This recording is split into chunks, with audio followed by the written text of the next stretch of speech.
मैं भारत को भारतीयता की मान्यता के आधार पर फिर से खड़ा करना चाहता हूं, उस काम में लगा हूं।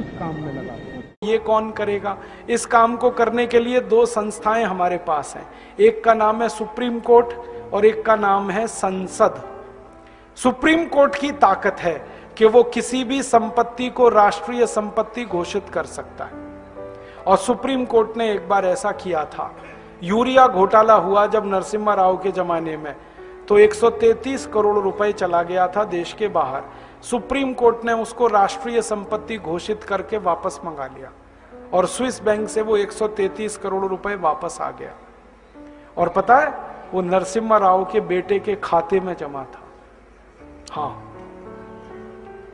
और सुप्रीम कोर्ट ने नरसिम्हा राव के बेटे को जेल भेज दिया। प्रधानमंत्री के बेटे को जेल भेजा था, वो मैं भूला नहीं कभी भी। सुप्रीम कोर्ट में इतनी ताकत है। तो हमने सुप्रीम कोर्ट में एक मुकदमा लगाया है अभी 6 महीने पहले, ये जो भारत स्वाभिमान नाम की संस्था है ना, इसकी तरफ से। और मुकदमा हमारा एक ही है कि अगर यूरिया घोटाले का पैसा सुप्रीम कोर्ट ने राष्ट्र की संपत्ति घोषित किया था, तो चारा घोटाले का भी राष्ट्र की संपत्ति है, बोफोर्स घोटाले का भी राष्ट्र की संपत्ति है, सभी घोटालों का पैसा राष्ट्र की संपत्ति है। और इस तर्क से अगर सुप्रीम कोर्ट सहमत हो जाए तो 258 लाख करोड़ को राष्ट्र की संपत्ति वो घोषित कर सकता है। और ये घोषणा होते ही हम इंटरनेशनल कोर्ट ऑफ जस्टिस में जा सकते हैं फैसले को लेकर, और आईसीजे ऑर्डर करे तो दुनिया के 70 देशों की बैंकों को पैसा वो वापस करना पड़ेगा भारत को। इस उम्मीद में मुकदमा लगाया है हमने। 6 महीने हो गए। 6 महीने तक ये मुकदमा स्वीकार नहीं हुआ, बहस होती रही कोर्ट में, और अब स्वीकार हो गया है। कोर्ट ने तैयार मान लिया कि अब ये मुकदमा सुना जाएगा। 6 महीने लगे, और कोर्ट ने अपने को कन्विंस करने के लिए सब तरफ से जानकारी मंगाई। हमने कहा, उतने पे विश्वास नहीं किया कोर्ट ने। एक अंतरराष्ट्रीय संस्था को कॉल किया कोर्ट ने, उसका नाम है ट्रांसपेरेंसी इंटरनेशनल। उन्होंने आके सारे दस्तावेज कोर्ट में पेश किए कि भारत का कितना ब्लैक मनी। फिर और एक संस्था को कॉल किया कोर्ट ने, उनका नाम है टैक्स जस्टिस नेटवर्क। उनको बुलाया, उन्होंने दस्तावेज दिए। फिर भारत के तमाम बड़े अधिकारियों को बुलाया कोर्ट ने, एनफोर्समेंट डायरेक्टरेट के, पूछा कि आपको मालूम है विदेशी बैंकों में खाते हैं? उन्होंने कहा हाँ खाते हैं। फिर सीबीआई वालों को बुलाया। जब सब तरफ से कोर्ट कन्विंस हुआ तो कोर्ट ने मुकदमा स्वीकार कर लिया। अब कोर्ट ने नोटिस दिया है सरकार को, और सरकार को पूछा है कि ये 258 लाख करोड़ किस किस का है, जल्दी से कोर्ट को बताया जाए। अब सरकार की हालत थोड़ी खराब है, क्योंकि जिनका पैसा है वो ही सरकार चला रहे। तो सरकार ने कोर्ट में टालम टोल करना शुरू किया है। ये टालम टोल वो थोड़े दिन करने वाले हैं, ये हमें मालूम है, क्योंकि वो बताएंगे नहीं कभी भी। तो हम सुप्रीम कोर्ट को एक दिन एक बात कहेंगे कि टालम टोल 6 महीने, साल भर, 1.5 साल, 2 साल, 3 साल, कितनी? फिर हम सुप्रीम कोर्ट को कहेंगे आप तो एक्स पार्टी जजमेंट दे दो, और कोर्ट को ताकत है वो करने की।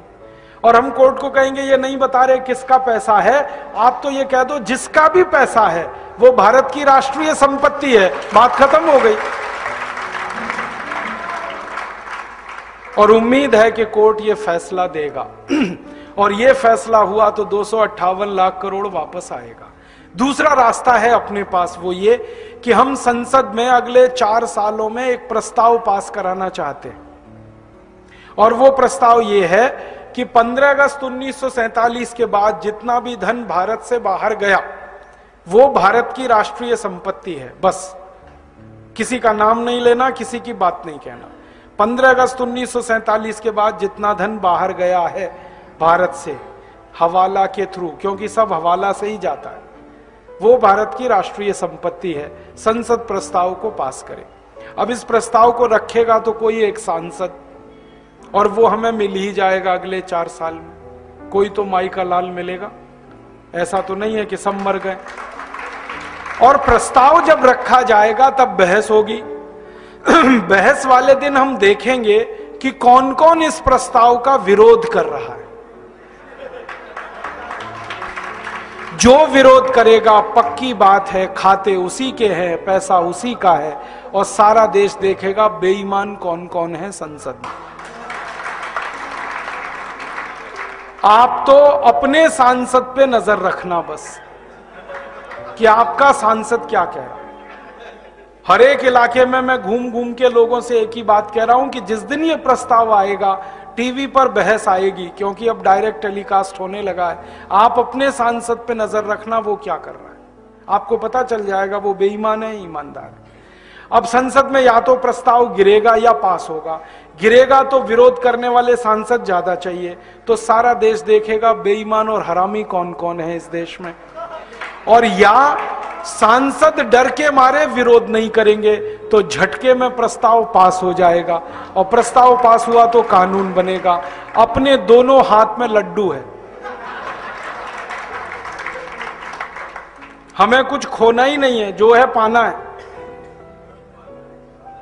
तो या तो बेईमानों को एक्सपोज करेंगे पूरे देश में, और घूम घूम कर कहेंगे कि ऐसे हरामी और बेईमानों को दोबारा चुनकर मत भेजो, जो विदेशी पैसे को वापस लाना ही नहीं चाहते, जो देश को अमीर होने ही नहीं देना चाहते, जो गरीबी मिटने ही नहीं देना चाहते इस देश की। तो या तो उनके खिलाफ लड़ाई शुरू होगी, जंग, और वो आखिरी जंग होगी। या तो वो रहेंगे या तो हम रहेंगे, बीच में कुछ नहीं होगा। और अगर प्रस्ताव पास हो गया तो कानून बन गया, तो पैसा आ जाएगा 258 लाख करोड़। तीसरा और रास्ता है अपने पास, हम इस पूरे 258 लाख करोड़ का ब्यौरा लेकर इंटरनेशनल कोर्ट ऑफ जस्टिस में जा सकते हैं और दुनिया के 70 देशों के खिलाफ प्रतिबंध लगवा सकते हैं। अमेरिका ने अभी ऐसा किया। आपको मालूम है अमेरिका में भी भ्रष्टाचार है, वहां के भी लूटखोर नेता हैं, उन्होंने भी स्विस बैंक में खाते खोल रखे थे। बराक ओबामा ने अभी एक झटके में वो सब ठीक किया है। उसने कानून बनवाया पहले अपने देश में, और वो कानून से पैसा ले आया। स्विस बैंक से 780 अरब डॉलर लाया निकाल के बराक ओबामा, और उसने अपनी इंडस्ट्री में लगा दिया वो पैसा। और अमेरिका के 19,780 खाते बंद कराए उसने। तो ये बराक ओबामा अगर कर सकता है तो भारत भी कर सकता है। बस अंतर इतना है कि अमेरिका को बराक ओबामा मिल गया है, भारत को एक बराक ओबामा की तलाश है। अगले 4-5 साल में मिलेगा, कोई ना कोई तो निकलेगा। भारत माता वीर विहीन नहीं है, निपूती नहीं है, बांझ नहीं है। जब जरूरत पड़ती है इस माता ने बड़े बड़े लाल पैदा किए हैं देश की समस्याओं का समाधान करने। आगे भी होगा, इसका विश्वास है हम। और ये काम हम बराक ओबामा की तरफ से भी कर सकते। बराक ओबामा ने अभी एक बहुत रोचक बात कही। हमारे प्रधानमंत्री गए थे अमेरिका, अभी मालूम है मनमोहन सिंह अमेरिका गए। बराक ओबामा ने मनमोहन सिंह को ऑफर किया, देखो मैंने स्विस बैंक से पैसे निकाल लिए, आपको निकलवाने? ऐसे ही बोला उसने, आपको निकलवाने, मैं मदद करता हूं आपकी। तो मनमोहन सिंह की ऊपर की सांस ऊपर, नीचे की नीचे, ना हां कहा ना कहा। फिर उसने कहा मैं भारत की मदद करना चाहता हूं सीरियसली इस काम में, और मैंने जैसे पैसा निकाला है स्विस बैंकों से मैं वो बताना चाहता हूं, आप ऐसे निकालो। अब मनमोहन सिंह चुपचाप लौट आए, क्योंकि उनको बोलते ही नहीं बनता, क्योंकि सरकार चलाने वालों का पैसा है, बात ही नहीं करते वो। तो बराक ओबामा तैयार है, वो कहता है मैं मदद करूंगा भारत की। क्यों? वो कहता है भारत की मदद इसलिए करनी है, भारत महान देश है, ये वो बोलता है। और भारत की महानता जब वो गिनाता है ना, तो सबसे पहले कहता भारत बजरंगबली का देश है, हनुमान जी का देश। और वो हनुमान जी का भगत है बराक ओबामा। उसने मंदिर बनाया, मालूम है, आधा ईसाई आधा मुसलमान बराक ओबामा हनुमान जी की पूजा कर रहा। जब वो चुनाव लड़ रहा था तो उसने बजरंगबली का मंदिर बनाया, जयपुर से मूर्ति मंगाई थी, स्थापित कराई। और पहला राष्ट्रपति है अमेरिका में जिसने दिवाली मनाई अभी। हाँ, दिवाली को हनुमान जी की पूजा होती है ना, उसने की वहां, पंडित जी को बुलाया उसने। और वो कहता भारत महान देश है क्योंकि महात्मा गांधी का देश है। वो महात्मा गांधी को गुरु मानता है अपना, उसके घर में एक ही फोटो है, वो महात्मा गांधी की। वो कहता है इसलिए मैं भारत की मदद करना चाहता हूं। अब भारत सरकार ही तैयार नहीं है मदद लेने के लिए। तो ये अपने पास और एक रास्ता है।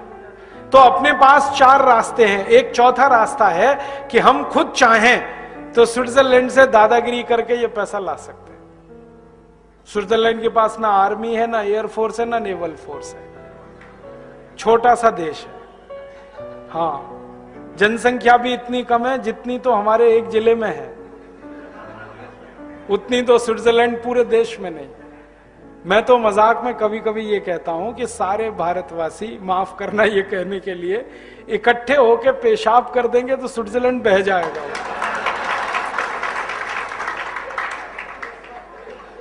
इतना पिद्दी सा देश है। 2 घंटे कार चलाओ तो स्विट्जरलैंड की सीमा खत्म हो जाती है, दूसरे देश में कार घुस जाती है। पुलिस उनके पास है नहीं, आर्मी है नहीं, थोड़ी दादागिरी करो वो तो दे देंगे। अमेरिका ने अभी कहा था उनको कि इराक का ध्यान है, अफगानिस्तान का ध्यान है, वो आपका भी हाल हो सकता है। तुरंत उन्होंने पैसे निकाल के दे दिए, 1 मिनट नहीं लगा।